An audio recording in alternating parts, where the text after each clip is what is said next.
안녕하세요. 한의학 박사 김신영 원장입니다. 부자라는 한약을 혹시 들어보셨나요?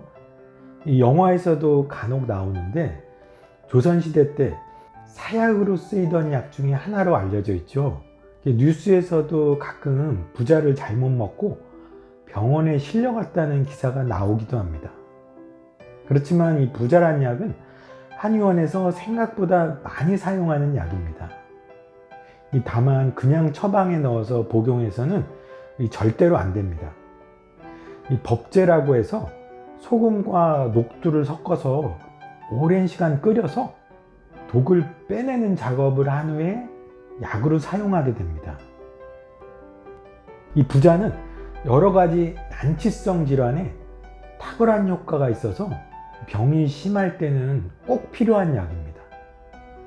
말초신경병증을 위한 통증, 저림, 심각한 위무력증에도 사용하는데 특히 이 류마티스 관절염에 의한 통증을 줄이는데 아주 탁월한 효과가 있습니다.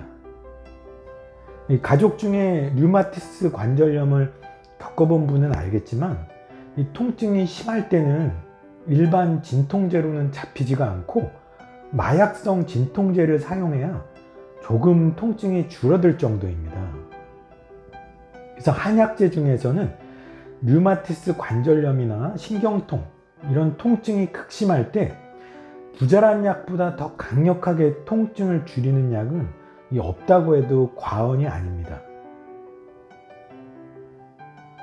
류마티스 관절염은 양쪽 팔, 다리 관절, 활막에 지속적인 염증이 생기는 질환을 말합니다. 관절, 연골과 뼈가 손상되면서 결국은 이 관절이 파괴되고 변형되면서 구부러지고 휘어지기도 합니다. 이 류마티스 관절염은 자가면역 질환입니다. 그래서 외부에서 균이나 이물질이 들어와서 염증을 일으키는 게 아니라 내 몸, 우리 몸속의 면역세포가 내 관절을 병균으로 잘못 인식해서 공격하고 염증을 일으키는 게 자가면역 질환입니다.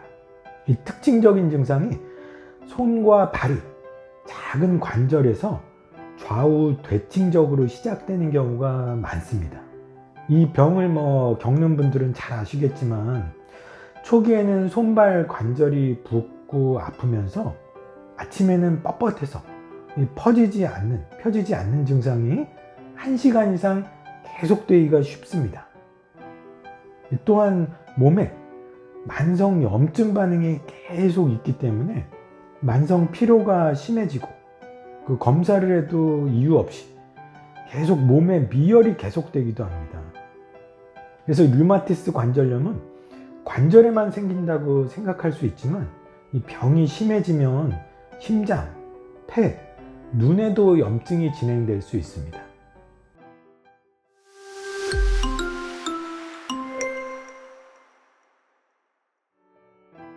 류마티스 관절염은 완치가 어려운 질환으로 병을 최대한 관리하고 억제하면서 통증을 줄여야 하죠.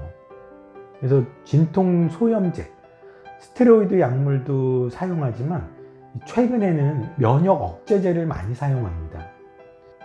메토트렉세이트, 설파살라진, 레플로노마이드, 항말라리아제 이런 약들이 대표적인 항류마티스 약에 해당합니다.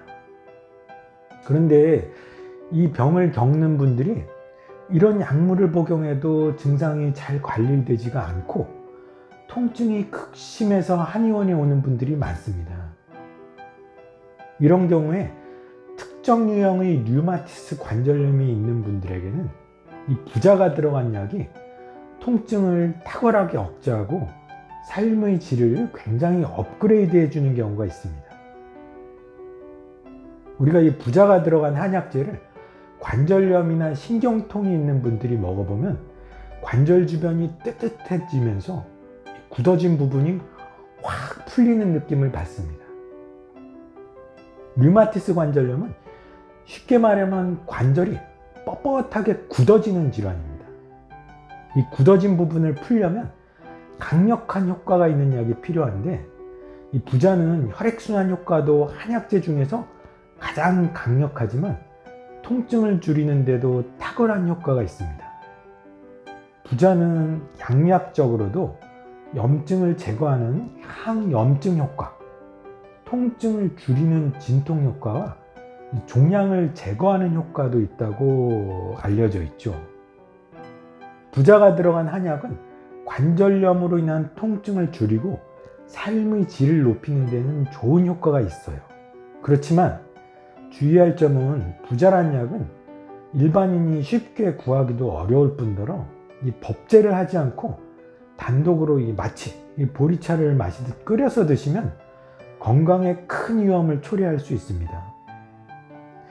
실제로 부자만 들어간 한약 처방은 거의 없습니다.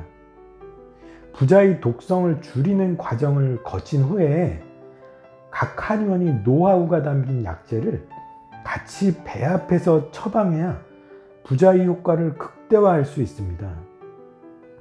또한 부자를 약에 쓸 때는 처음에는 작은 용량부터 시작해서 서서히 용량을 늘려서 사용해야 합니다.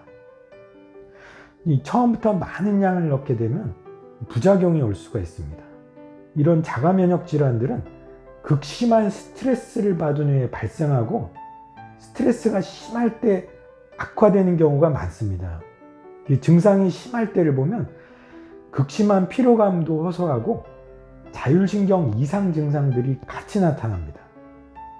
자율신경 이상 증상은 스트레스를 관리하는 힘이 약해지면서 잠을 깊이 못 자는 불면증, 소화장애, 검사를 해도 나타나지 않는 두통, 어지럼증, 이유 없이 불안하고 우울해지는 이런 증상들을 말합니다.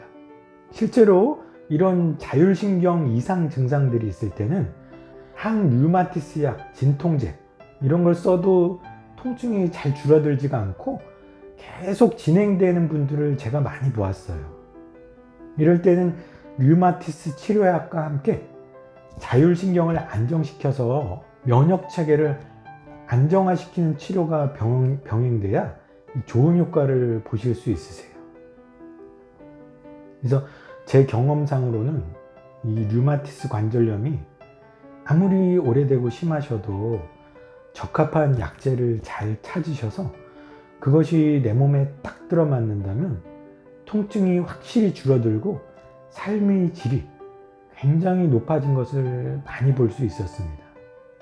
그래서 류마티스가 심한 분들은 치료가 힘들더라도 치료를 포기하지 마시고 본인에게 알맞은 치료법을 잘 찾으셔서 빠르게 회복되기를 진심으로 기원합니다.